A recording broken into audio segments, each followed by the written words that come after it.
Le grand dialogue. Sigikafoba. Le grand dialogue, l'émission de débat du studio Tamani sur votre radio. Le grand dialogue. Plus de la moitié de la population malienne est jeune, mais l'accès à un emploi décent constitue un défi majeur pour cette couche de la population. Même si ces jeunes n'ont pas la même définition d'un emploi décent, leurs attentes en matière d'insertion professionnelle sont grandes.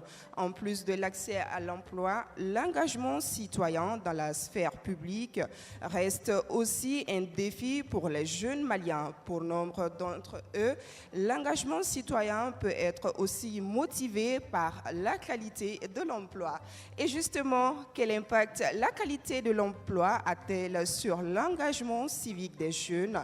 Fasobara Nejoro, c'est la thématique qu'aborde ce panel organisé par Studio Tamani et l'Institut néerlandais pour la démocratie multipartite. Et c'est dans le cadre du programme de recherche et de dialogue pour la refondation Prédire. Nous sommes ce soir au Centre international des conférences de Bamako et nos panélistes sont à ma droite. Nous avons Madame Fatoumata Traoré Samake, elle est experte en genre et gouvernance. Nous avons également Monsieur Abdoulaye Guindo, il est le directeur national de l'emploi. Et à ma gauche, nous avons Monsieur Sori Ibrahim Sissé, il est le président du Conseil national de la jeunesse. Et enfin, nous avons M. Mohamed Alignang, il est chercheur à l'association Djogoni Maya. À la modération, je suis Lala Diahara Touré, Nom Diré assure la technique. Bonsoir et soyez les bienvenus. Le grand dialogue. Je vous le disais tantôt, nous avons un charmant public ce soir à qui je vais demander d'ovationner très fort. Waouh, vous êtes là et très en forme. Merci beaucoup.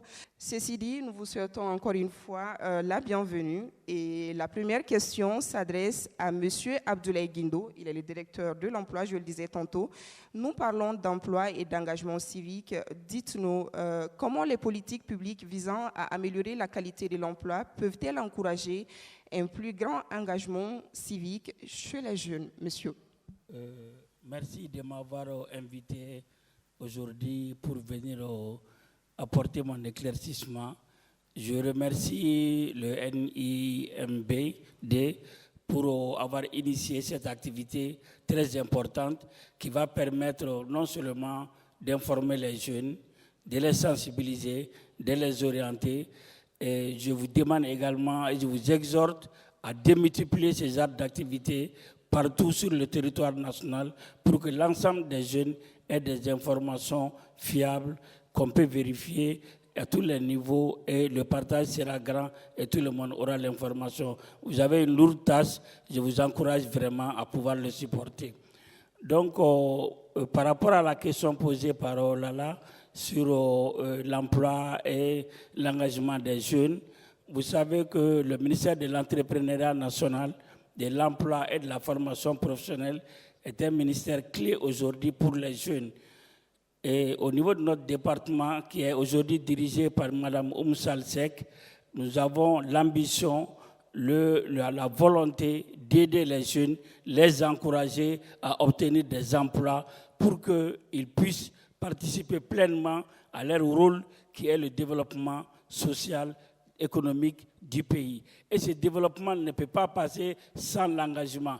Et cet engagement-là, on ne peut l'avoir que quand on a un emploi décent. Avoir un emploi décent, c'est quoi? C'est être dans une position de travail où on a un salaire qui peut subvenir à ses besoins, où on sent qu'on est sécurisé dans son travail et là où on sent que la protection sociale également est établie. Donc, c'est ça le travail décent. Donc, ce travail décent-là, tout le monde l'aspire pour répondre au peuple, pour répondre à sa société. On doit être dans une position qui nous permette de pouvoir aider les autres. Quelqu'un qui travaille, qui a un emploi, qui a un salaire, il est prompt à répondre à la sollicitation de la société. Il va aider ses concitoyens, il va aider la population, il va adhérer. Il a des droits et des devoirs qu'il doit satisfaire. Si aujourd'hui, on n'a pas ces moyens, si aujourd'hui, on n'a pas d'emploi, on ne peut pas subvenir à ces besoins-là. C'est pourquoi il est primordial d'avoir un emploi décent pour une pleine citoyenneté au niveau de la République. Je vous remercie, madame. Merci beaucoup, monsieur le directeur. Alors, plus spécifiquement, les politiques que vous avez déjà mises en place, comment elles peuvent améliorer davantage la qualité de l'emploi et surtout encourager les jeunes dans l'engagement civique? Très bien. Donc, les politiques que nous avons mis en place, vous avez vu qu'au niveau du département, nous avons mis beaucoup de dispositifs pour que les jeunes puissent accéder à l'emploi. L'un de ces dispositifs-là, je vais parler de l'APEJ, l'Agence pour la promotion de l'emploi des jeunes, APEJ. Il y a l'ANPE, l'Agence pour l'emploi. Il y a des projets et programmes. Avant tout ça, là, il y a eu les 2 directions nationales. Au niveau de notre département, il y a la Direction nationale de l'emploi. La Direction nationale de l'emploi élabore la politique nationale de l'emploi, les stratégies, l'ensemble de la mise en œuvre qu'on doit avoir par rapport à l'accroissement des emplois décents. Donc, nous veillons à ça. Il y a également la politique nationale de la formation professionnelle qui prépare les jeunes à accéder à des emplois. Aujourd'hui, il ne faut pas s'attendre à ce que tout le monde puisse rentrer au niveau de la fonction publique. Il faut préparer d'autres jeunes à avoir d'autres emplois, l'autre qui peut être l'auto-emploi, qui peut être l'emploi salarié dans le privé. Donc, nous préparons les jeunes à ce que chacun ait un emploi. Pour vivre dignement, il faut avoir un emploi. Il faut avoir un emploi décent.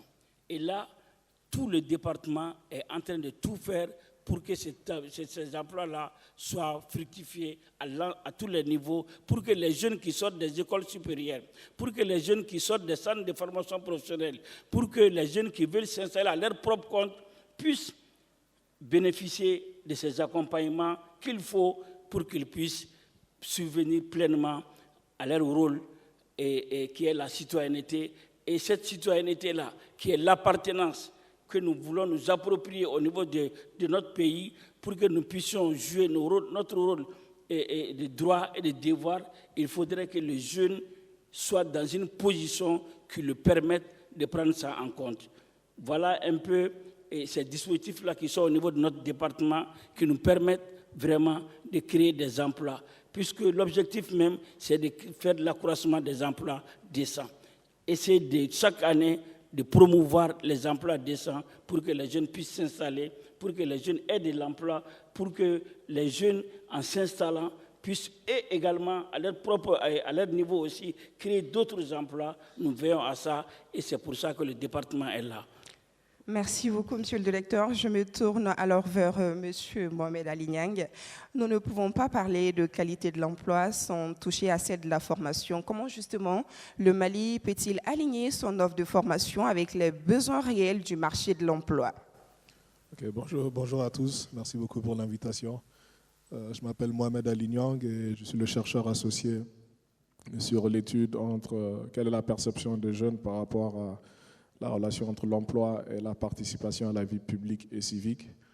Moi et mes collègues, on est aussi en charge de faire une étude transversale sur le Burkina et le Niger pour pouvoir voir les corrélations et les divergences. Donc, depuis le mois de février, on a eu la chance d'échanger avec une centaine de leaders associatifs qui représentent les jeunes. Donc, à travers eux, on a parlé peut-être à des milliers, sinon à des dizaines de milliers de jeunes. Et on a pu parler à 50 intervenants clés qui sont soit des membres du gouvernement ou des agences gouvernementales, des bailleurs ou des ONG et des organisations qui sont en charge de former ou de créer des opportunités d'emploi pour les jeunes. Donc, sur cette étude qui a duré de février et qui doit se clôturer dans quelques semaines, ce qu'on a pu apprendre, c'est que, les jeunes, l'emploi décent est un vrai problème au Mali et les jeunes sont friands de trouver cette corrélation. Donc, le premier problème qui se pose, pas que pour les jeunes, mais aussi pour les employeurs, c'est l'inadéquation entre les emplois qui sont proposés au Mali et le niveau, souvent la volonté et souvent même la connaissance des jeunes par rapport à l'existence de ces emplois. Pour être concret, on va prendre un exemple. Le Mali est un des plus gros producteurs d'or en Afrique. Avons-nous une école de mine? Non. Proprement dit, non. Dans les zones minières, est-ce qu'on a des écoles qui sont axées sur la formation professionnelle qui touche à la sidérurgie, à l'électricité, à la conduite des engins lourds, à la sécurité, santé au travail, tout ce qui touche aux mines? Pas vraiment. Le Mali est un des plus gros producteurs en termes de cheptel agricole et on a un potentiel naturel énorme qui est avéré. Mais combien d'étudiants ou combien d'apprenants avons-nous dans ces filières? Donc, si on parle juste en termes quantitatifs, il n'y a pas assez de centres, d'universités, de programmes, de projets, comme on veut, n'importe quel instrument qui existe. En termes de quantité, il y a un problème. En termes qualitatifs aussi, on n'est pas en train de produire à une vitesse qui est suffisamment décente, ou on n'est pas en train de faire venir des expatriés ou des gens qui ont ce niveau pour qu'ils viennent occuper ces postes. Mais dans tout ça, comme on a une salle qui est remplie de jeunes, on va parler de cet aspect, c'est que les jeunes ne sont pas intéressés par les emplois qui sont rentables. Pour qu'un emploi soit décent, il faut qu'il soit rentable. Si on veut être un géographe au Mali et que tu as la fac de géographie et qu'il y a des milliers de personnes, bon, bonne chance à trouver un emploi quand tu auras un master en géographie. Si vous voulez aller à la fac d'anglais, vous êtes 10 000, 15 000 dans la cohorte, quand vous allez avoir vos diplômes, bonne chance. Donc, c'est cet appétit que les jeunes n'ont pas, ou ils n'ont pas la notion de rentabilité. Alors que si on prend des postes comme des soudeurs qui sont sur des sites miniers ou spécialisés, un soudeur gagne 400 000, 500 000, 600 000, 700 000, 800 000 par mois avec un BT2. Un technicien en groupe électrogène, on a tous vu les difficultés qu'on a eues ces dernières années, peut gagner 500 000, 600 000, 700 000, 800 000 sans avoir eu un bac. S'il sait faire son travail, évidemment. Donc, l'inadéquation commence déjà par ce que les jeunes ont envie de faire. Et pour ne pas juste taper sur les jeunes, parce que je vois des gens qui sont peut-être des parents qui sont en train de dire oui, c'est bien ça, c'est que les parents aussi ne voient pas la formation professionnelle ou la formation technique comme une voie sur laquelle tu veux lancer ton enfant jeune, qui est un voie de succès. C'est un choix par dépit. Si tu n'as pas pu faire des études générales, va dans la filière technique, alors que ce n'est pas ça du tout. Hein. Si tu as un enfant qui est talentueux, ou vous êtes dans un endroit, dans une zone agricole, c'est mieux d'avoir quelqu'un qui sait cultiver sur 1 ou 2 hectares comme un expert, il peut se faire 25, 30, 40 millions par an, que d'essayer de devenir un docteur, et la fac de médecine a une capacité limitée de gens qui peuvent le recevoir. Donc, pour ne pas être plus long, je vais m'arrêter là pour le moment. Alors, vous pensez que le changement de mentalité doit d'abord venir des parents, et quelles doivent être les priorités de l'État face à ce problème? En effet, je pense que la voie des enfants est tracée à un bas âge. Et les parents aussi, ils font de leur mieux. Hein. Je ne dis pas que c'est de la mauvaise foi, souvent c'est de la méconnaissance. Et là, c'est là que l'État intervient. Parce que l'État, c'est un tout, c'est un nous. Et l'État a l'obligation et a l'expertise aussi d'insuffler des politiques, insuffler une vision, mettre en place une stratégie. Donc, moi, je ne veux pas en vouloir à une personne qui est dans une zone rurale qui elle-même n'a pas été à l'école et qui pense qu'aller à l'école, ce n'est pas très important. Mais juste, il n'y a pas d'école. Et quand tu es à l'école, les cours, tu n'es pas sûr que ton enfant apprend les choses à une vitesse décente parce que l'instructeur lui-même aussi a des lacunes. Donc, la première étape, c'est qu'on se mette d'accord et qu'on dialogue et qu'on parle. Si on veut un pays qui est refondé, un pays qui est renouvelé, ça commence avec l'éducation. Et l'éducation, elle n'est pas juste une éducation académique où on est un intellectuel, où on parle un français limpide. Ce n'est pas ça l'éducation. L'éducation, c'est savoir quel est le besoin, qu'est-ce que le marché demande, donc qu'est-ce que la communauté demande. Et si tu arrives à assouvir les besoins d'un marché ou d'une communauté, ben, tu seras récompensé. Et si tu es récompensé, tu seras récompensé avec de l'argent, parce que tu crées de la valeur ou tu résous un problème. Et donc, si tu es récompensé maintenant, tu peux vivre décemment. Et si tu vis décemment, tu vas consommer. Et si tu consommes, tu vas créer l'emploi pour quelqu'un d'autre. cette personne aussi va consommer, va créer un emploi pour quelqu'un d'autre. Donc il faut que dans la communication, dans le dialogue que nous sommes en train de faire, qui doit se faire à tous les niveaux, tout le temps, partout, dans toutes les langues et dans tous les niveaux de compréhension, c'est que le développement, c'est comme une chaîne de vélo.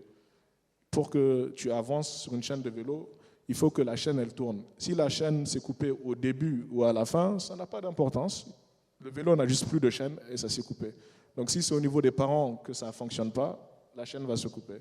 Si les parents font de leur mieux, mais la jeunesse ne veut pas suivre, ça ne va pas marcher. Si la jeunesse, elle suit et qu'elle arrive sur le marché du travail et qu'on n'a pas des politiques macro qui permettent de les absorber, ils vont soit aller à l'immigration, ils vont soit se mettre à leur propre compte, ou ça va décourager leurs petits frères et sœurs que l'école ne sert à rien. On peut essayer de faire des choses alternatives comme les arts, la culture, le rap, des choses comme ça. Ou dans les endroits où c'est plus dangereux, les gens vont rejoindre des groupes extrémistes violents et ils vont essayer de gagner leur vie comme ils peuvent le gagner, ou ils vont rejoindre des sites d'orpaillage, vraiment détruire la nature, détruire nos coutumes, nos localités, détruire nos terres agricoles, mais c'est pour gagner leur vie. Merci beaucoup, Monsieur Ali Niang. Alors, Monsieur Sori Ibrahim Cissé, en tant que jeune leader, quel rôle les organisations de jeunes jouent-elles dans la promotion de meilleures conditions d'emploi et le renforcement de la participation civique? Bonjour à toutes et à tous. Je suis Sori Ibrahim Cissé, président du Conseil national de la jeunesse du Mali. Je suis très honoré aujourd'hui de prendre part à ce panel. Au nom de tous les jeunes du Mali, nous remercions NMD de tous les efforts qu'ils sont en train de déployer pour renforcer la capacité des jeunes et faire la promotion des jeunes. Merci beaucoup, camarades bâtisseurs. Le Conseil national de la jeunesse du Mali est l'organe fêtière de toutes les organisations, mouvements, associations et fédérations des jeunes du Mali. Et le Conseil national de la jeunesse est l'interface entre l'État et les jeunes. À ce niveau, le CNJ, avec le nouveau format, tout ce qui est quand même question de l'emploi et de la formation professionnelle, nous savons très bien qu'il y a eu des efforts qui ont été fournis par les associations. Mais malheureusement, nous avons constaté que ces efforts sont éparpillés. Avec le nouveau format du CNJ, nous avons dit, nous avons un rôle de faire. C'est accompagner les organisations, les appuyer et jouer un rôle de lobbying auprès des plus hautes autorités. Nous avons dit, nous avons déjà 21 fédérations spécialisées affiliées au Conseil national de la jeunesse. Et notamment, nous avons FENAGER qui évolue dans le domaine de tout ce qui est entrepreneurial. Les jeunes ruraux sont regroupés là-bas. Nous avons dit que nous n'allons pas quand même inventer des roues. Nous allons renforcer ces capacités pour que ces jeunes puissent quand même avoir et bénéficier quand même de tout ce qui est question de politique et la promotion de l'emploi. Parce qu'il y a tellement des initiatives qui sont financées, mais les jeunes ne sont pas au courant. Et le CNJ, aujourd'hui, et nous avons dit, il y a des jeunes entrepreneurs, il y a des jeunes qui ont des initiatives, mais malheureusement, ils n'ont pas un endroit pour pouvoir quand même exprimer et de faire valoir. Et nous avons dit, on a lancé un avis pour l'enregistrement des associations en dehors des fêtières, pour pouvoir donner quand même un canal aux jeunes de venir s'exprimer et échanger. Et à ce niveau, aujourd'hui, le CNJ avec les associations, parce qu'au niveau du bureau national, nous avons des vice-présidences thématiques et nous avons la formation et l'emploi là-bas. Et le CNJ participe aux différents conseils d'administration du ministère de la formation et de l'emploi. Et nous avons dit, oui, nous, on représente les jeunes, mais nous avons constaté que les gens qui nous représentaient au niveau de ces conseils d'administration, souvent, nous n'arrivons pas à voir réellement et sentir réellement leur présence. Avec le nouveau format, nous avons décidé de créer un cadre entre le Conseil national de la jeunesse et nos représentants dans les différents conseils d'administration et des comités de pilotage. Ça va nous permettre de prendre en compte les préoccupations des jeunes déjà remontées par les associations, les mouvements, et enfin qu'avant les conseils d'administration, les comités de pilotage, qu'on puisse quand même préparer nos représentants afin qu'ils puissent mieux défendre les jeunes du Mali. Merci beaucoup. Merci. La prochaine question s'adresse à Mme Fatoumata Ashtraouri. Elle est experte en genre et gouvernance. Alors, Madame Samaké, quels mécanismes spécifiques doivent être mis en place pour respecter davantage l'esprit de la loi 052 et garantir une réelle égalité d'accès à l'emploi? Okay. Merci beaucoup. Je dois d'abord commencer par saluer tout le monde. Bonjour à tous et à toutes. Et merci également aux organisateurs de ce symposium sur une problématique d'actualité, notamment la question de l'employabilité des jeunes ainsi que la question même de citoyenneté. Cela dit, je pense que la loi l'esprit de la loi 052 du 18 décembre 2015 est clair. C'est-à-dire qu'on veut faire en sorte qu'il y ait, par rapport aux fonctions nominatives et électives, donc qu'il y ait au moins un minimum de 30% pour l'un ou l'autre sexe. Donc cela veut dire que pour tout ce qui est nomination ou élection, donc que ce soit des hommes ou des femmes, que cela ne dépasse jamais 70%. Or, malheureusement, nous assistons quand même à une situation qui est un peu, on va dire, déplorable. Notamment non seulement par rapport aux fonctions électives, mais beaucoup plus par rapport aux fonctions nominatives. Je vais juste prendre quelques exemples, notamment en ce qui concerne les nominations au sein du gouvernement. Aujourd'hui, nous sommes à 18% au sein du gouvernement, c'est-à-dire 5 femmes sur 28. Également, quand on regarde au niveau de l'Assemblée nationale depuis les indépendances jusqu'à nos jours, on n'a jamais dépassé 15%. Et ce n'est qu'en 2020, lors des élections législatives, qu'on a vraiment voulu faire un saut, parce que là, on a eu des résultats très palpables avec l'application de la loi 052. On a pu avoir 41 femmes sur 147. Donc, ça équivaut à peu près à un taux de 27%. C'était du jamais vu dans l'histoire du Mali. Et malheureusement, cette assemblée n'a pas duré plus de quelques mois. Et aujourd'hui, nous assistons au niveau même des nominations. Il y a beaucoup d'écarts. Et on pensait que c'était la non-application du décret d'application de la loi 052. On a adopté le décret d'application de la loi 052, mais malgré tout ça, on voit que ça ne bouge pas. Parce que quand on regarde très bien ce qui se passe lors des nominations, moi j'ai suivi un peu toute l'année 2024-2025, les nominations en conseil de ministres n'ont jamais excédé 22%, même quand on nomme des femmes. Et en même temps, on va voir que malheureusement, souvent même c'est 0% de femmes qui sont nommées. Donc, en la matière, on va tout simplement dire que cette loi n'est pas appliquée à la lettre, malgré l'existence du décret d'application, mais c'est également lié à un certain nombre de situations, notamment le fait qu'aujourd'hui, on n'ait pas un mécanisme même de veille par rapport à l'application de la loi 052. Et ce mécanisme de veille, normalement, devrait permettre aujourd'hui de faire appliquer cette loi, parce qu'il y a aussi la possibilité même de saisir le tribunal administratif par rapport justement à chaque fois qu'il y a une nomination et que le quota n'est pas respecté, donc qu'on puisse faire appel pour que carrément on essaye même de reprendre les nominations. Mais cela ne se fait pas. On voit très bien qu'on a une société civile qui n'agit pas en la matière.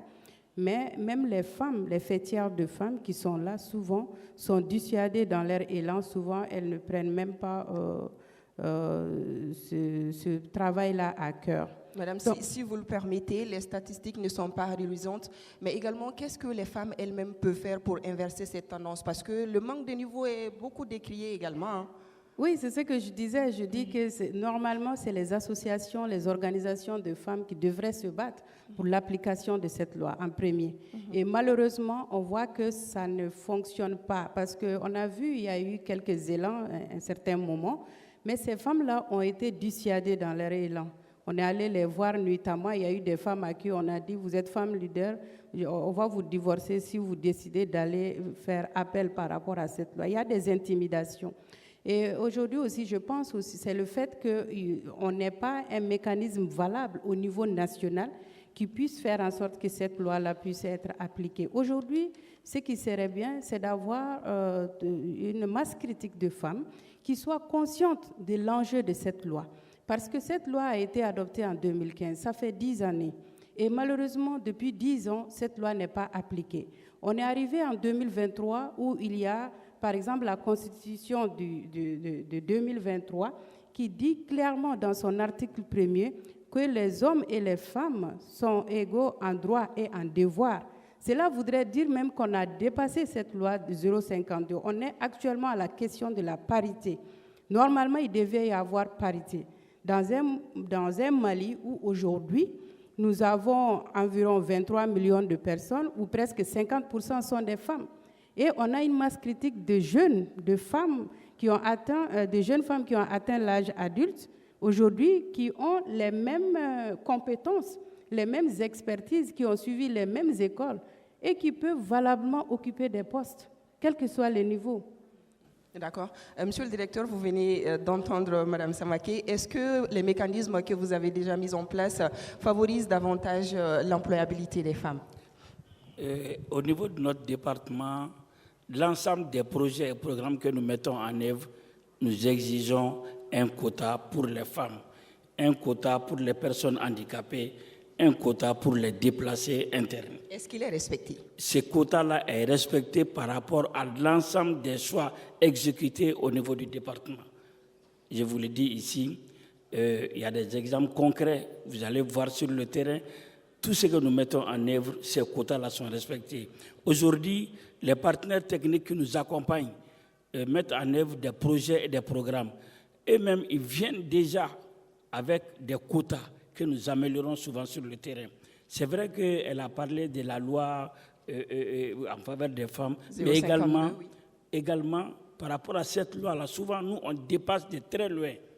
Puisque aujourd'hui, si vous regardez, même aujourd'hui, le programme présidentiel par rapport à la formation professionnelle, l'APEJ vient de recruter 2500 jeunes pour les mettre en stage de formation professionnelle. Sur les 2500 jeunes, la majorité est venue aux femmes et aux filles. Cela s'applaudit, non? Vous allez voir sur le terrain, la majorité, c'est les filles, les jeunes femmes.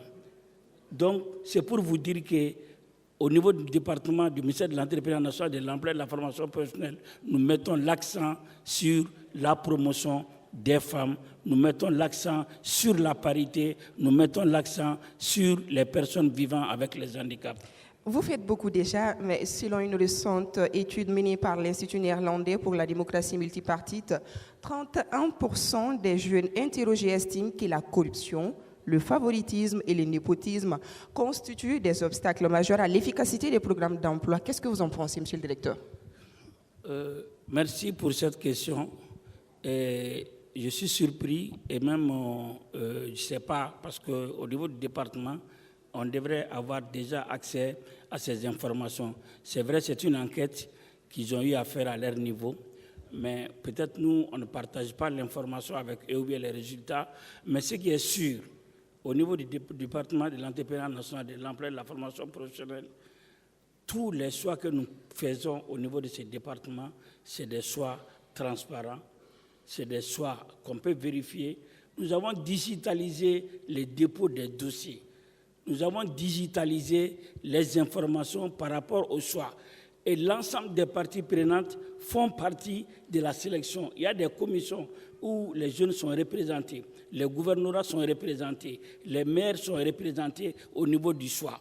Donc, c'est possible.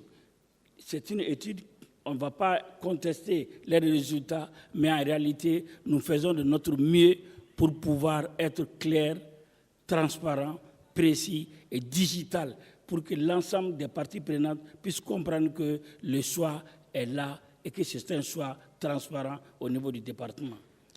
D'accord. Monsieur Nyang, vous venez de suivre votre interlocuteur. Vous êtes d'accord avec ce qu'il dit? Je pense que ces questions de népotisme ou d'absence de transparence ne sont pas propres à la recherche d'emploi. Si elles sont propres à des fléaux qui traversent notre communauté. Et il faudrait, de façon honnête, faire un diagnostic et comprendre pourquoi ça peut exister. On est dans un pays où il y a beaucoup d'informels. Je vais prendre un exemple concret. Si tu es un entrepreneur et tu fais de l'informel, tu n'es pas très, très correct avec les impôts, peut-être parce que les impôts sont lourds, tu n'es pas très, très correct avec la douane, est-ce que tu vas recruter le premier venu et le mettre comme chef comptable? Ou est-ce que tu vas préférer recruter ton petit frère qui n'est pas un très bon comptable, mais au moins le secret va rester dans la famille? Donc, je ne dis pas que c'est une bonne chose, je ne dis pas que c'est une mauvaise chose, mais nous, dans nos recherches, ce qu'on essaye de faire, c'est d'être objectif et de trouver la solution à certains problèmes. Donc oui, il y a beaucoup de népotisme dans le choix des collaborateurs ou dans les recrutements, parce que ça a des avantages, par exemple la confidentialité, mais ça a des gros désavantages parce que tu vas prendre quelqu'un qui est foncièrement incompétent et tu vas le mettre dans une place, tu vas lui donner un boubou qui est trop grand pour lui. Il ne va pas pouvoir te délivrer sur un point de vue technique les résultats escomptés. Et ça peut coûter cher à la société. Mais est-ce qu'il y a forcément un lien entre la qualité de l'emploi et l'engagement civique et citoyen? Oui, il y a un lien concret. Monsieur le directeur, notre étude n'a pas encore été publiée. Je suis sûr que le NIM va vous le montrer. Donc, je ne vais pas partager mes statistiques parce que c'est que le rapport provisoire qu'on a soumis. Il y a une corrélation directe entre la qualité de l'emploi et l'engagement civique et citoyen.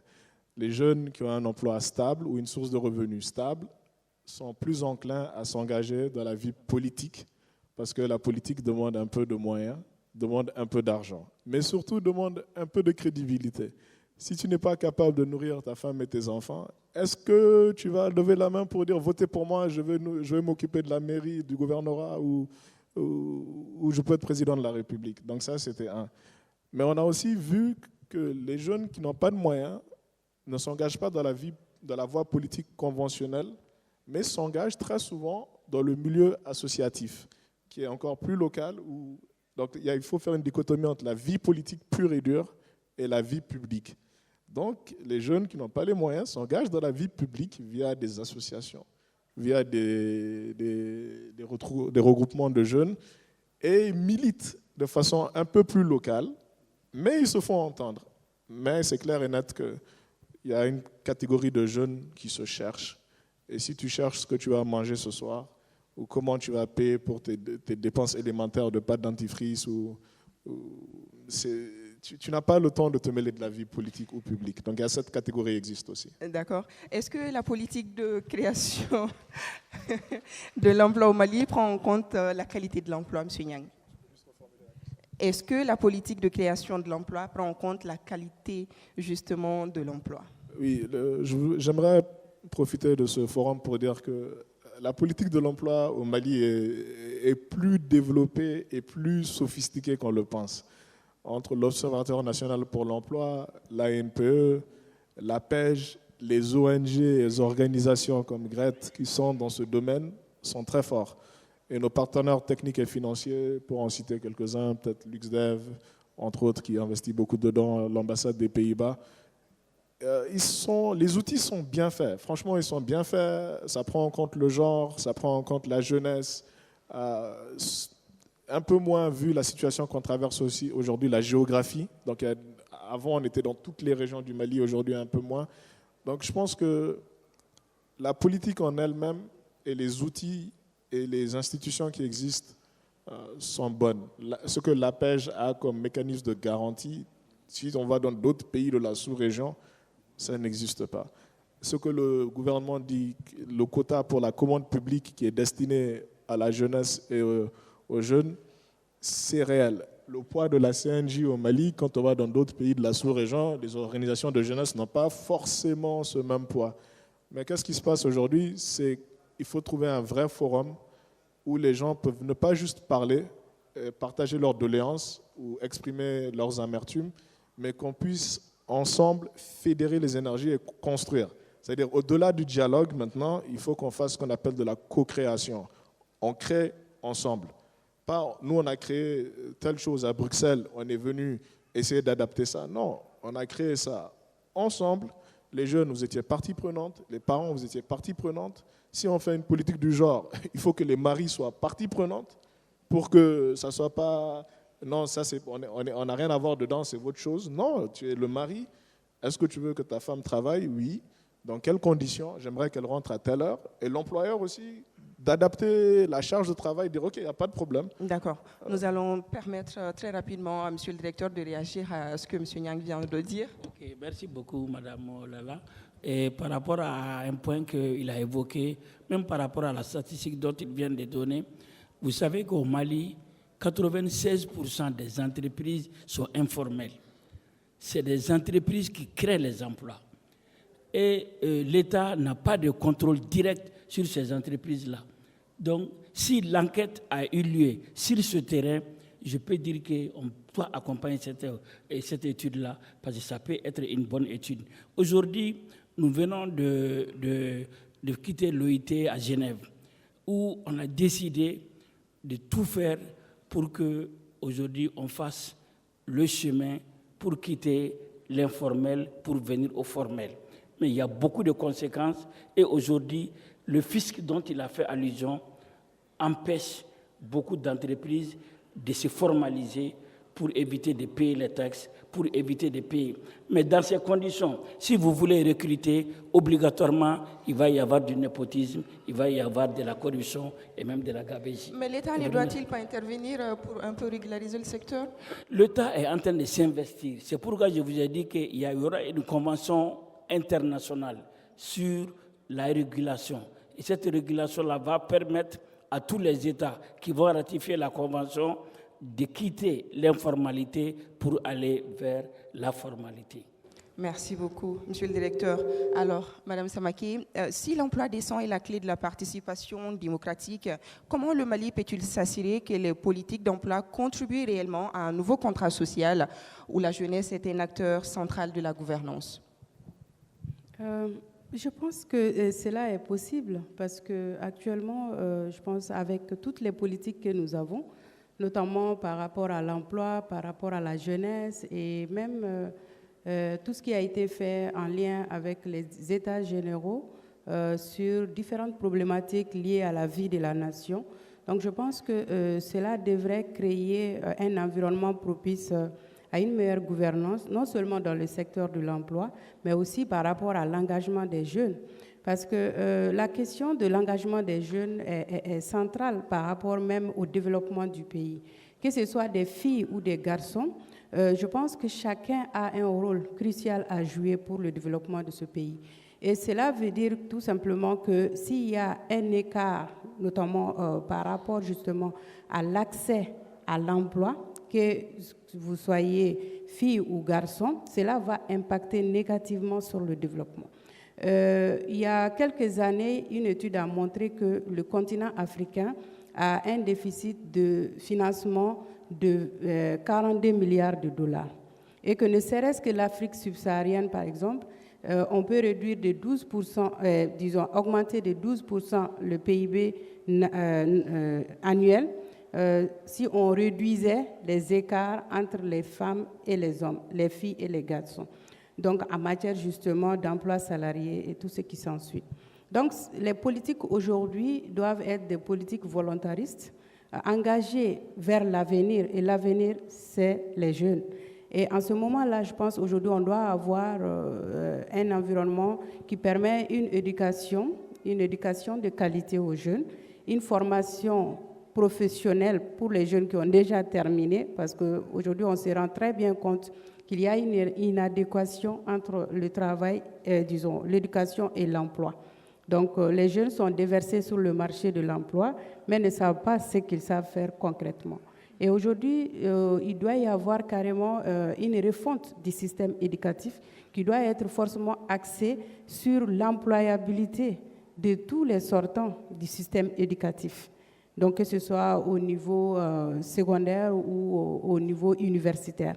Aujourd'hui, la pyramide du système éducatif malien est inversé, tout le monde le sait. Et aujourd'hui, on doit pouvoir chercher les voies et moyens pour aller justement vers cette éducation de qualité, permettre un engagement plus citoyen des jeunes, parce que pour que les jeunes aussi puissent s'engager, il faut que les jeunes soient dans un environnement qui leur permette de vivre décemment. Donc pour penser à la politique, pour s'engager pour la cause de la nation, il faut être suffisamment, il faut jouir pratiquement de tous ses droits en matière d'éducation, de santé, d'emploi et autres pour pouvoir justement être utile à la nation. D'accord, merci beaucoup. Très rapidement, la même question à Monsieur Cissé. Qu'est-ce que la jeunesse peut faire concrètement dans cette lutte-là? Et nous savons également que le problème des financements constitue aussi un frein aux initiatives de jeunes. Qu'est-ce que vous préconisez en tant que président du Conseil national de la jeunesse? Merci beaucoup pour cette question essentielle. En tant que représentant de la jeunesse malienne, je crois fermement que l'emploi décent n'est pas seulement une fin en soi, c'est un outil de justice sociale, de stabilité et la participation démocratique. Pour que les politiques d'emploi contribuent réellement à un développement inclusif et durable au Mali, plusieurs leviers doivent être activés de manière cohérente et stratégique. Nous devons travailler à intégrer la voix des jeunes dans l'élaboration des politiques. Et je pense qu'aujourd'hui, avec les réformes actuelles du pays, ça donne avantage aux jeunes. Nous devons beaucoup nous accentuer à travailler sur là-dessus afin d'avoir préparé des documents, des plaidoyers, afin que nous puissions exécuter sur le terrain. Et en même temps, nous devons beaucoup travailler au niveau local. Parce que, raison pour laquelle, au niveau des CNJ, dans nos différentes instances, nous avons des niveaux communaux. Et nous avons dit aujourd'hui, dans chaque région, nous devons nous concentrer sur les potentialités de ces communes, de ces régions, afin que les jeunes puissent en profiter. Et il a parlé de l'éducation entre la formation et l'emploi des jeunes, aujourd'hui, qui est très important, à travers la structuration de ces organisations de jeunes, surtout ceux qui sont dans l'informel. Ça va beaucoup nous permettre aujourd'hui d'accompagner les jeunes. Ce n'est pas seulement des jeunes qui sont allés à l'école que nous devons nous concentrer. Nous avons dit aujourd'hui, des jeunes qui n'ont pas eu la chance d'aller à l'école, ils ont besoin d'être cadrés et d'être accompagnés. On a vu dans les autres pays, par exemple au Maroc, les jeunes, ils ont leur entreprise dans l'informel, mais tout ce qui est question des taxes et impôts, l'État fait de telle sorte que pour qu'ils ne puissent pas subir et en même temps de leur octroyer des marchés au fur et à mesure pour qu'ils s'installent. Raison pour laquelle aujourd'hui, le Conseil national de la jeunesse du Mali, nous allons beaucoup travailler avec les organisations de base, surtout nos fédérations spécialisées. Comme je l'avais si bien dit, nous n'allons pas inventer les roues. Nous allons nous accentuer et nous sommes en train de créer un vivier des jeunes experts dans les différents domaines. Dans les jours à venir, nous allons faire l'appel aux jeunes qui ont des expertises pour qu'ils puissent mettre en même temps leur expertise au profit de la jeunesse malienne. Parce qu'aujourd'hui, ce n'est pas le CNJ seul. Autrefois, quand les gens voyaient le CNJ, les gens disaient tout simplement que le CNJ, nous ne pensons que à nous seuls. Et raison pour laquelle aujourd'hui, nous sommes en train de créer quand même des cadres, des espaces, afin que les jeunes puissent venir s'exprimer et donner leur point de vue, afin que nous puissions remonter. Parce que déjà, avec la politique nationale de la promotion de l'emploi, nous allons beaucoup travailler à sensibiliser, à donner les bonnes informations et surtout de veiller. Parce que les textes sont là, mais l'application, ça pose problème. Et nous, en tant que l'organe fêtière, avec les organisations de jeunesse, les autres organisations de jeunesse, je pense que nous allons travailler pour relever les défis. Merci beaucoup, merci beaucoup. Nous allons donner très rapidement la parole à M. Niang. M. Niang, qu'est-ce que l'État doit concrètement faire? Nous avons parlé de beaucoup d'aspects pour justement améliorer la qualité de l'emploi au Mali et promouvoir l'employabilité. Ok, donc merci. Première étape, ce que l'État doit faire, c'est avant tout relancer l'économie et faire la croissance économique, la demande, c'est ça qui détermine l'emploi. On a une petite population par rapport à la taille de notre pays. On a une demande qui est faible, qui s'amoindrit. Donc, il faut relancer la demande, relancer la croissance et s'assurer que ce qu'on va produire a un débouché. Ça, c'est ce que l'État peut faire. Ensuite, on va aussi encourager l'État à permettre aux gens de se recycler rapidement. On a pu le voir à travers la SNJ, la CNJ et des programmes que l'APEJ et ses partenaires sont en train de refaire. Donc, il faut reformer les gens, réoutiller les gens. Et enfin, il faut qu'on voit l'emploi comme un outil de la défense civile. La défense n'est pas que sécuritaire. Tous les jeunes qui ont des emplois, c'est un combattant en moins. Si toi, tu le recrutes, tu lui donnes un travail, c'est un groupe extrémiste qui ne pourra pas le recruter.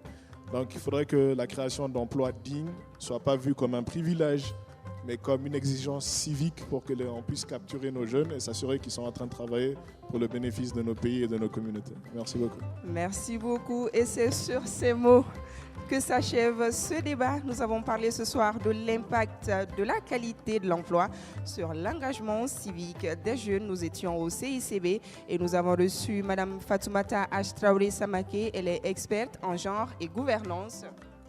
Monsieur Abdoulaye Guindo, il est le directeur national de l'emploi. Monsieur Sori Ibrahim Sissé, il est le président du Conseil national de la jeunesse.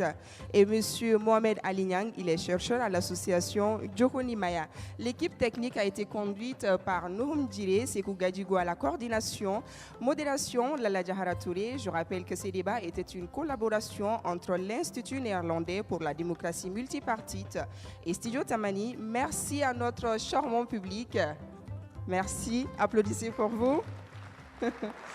Merci à vous également, fidèles auditeurs et téléspectateurs des Studios Tamani, pour votre aimable attention.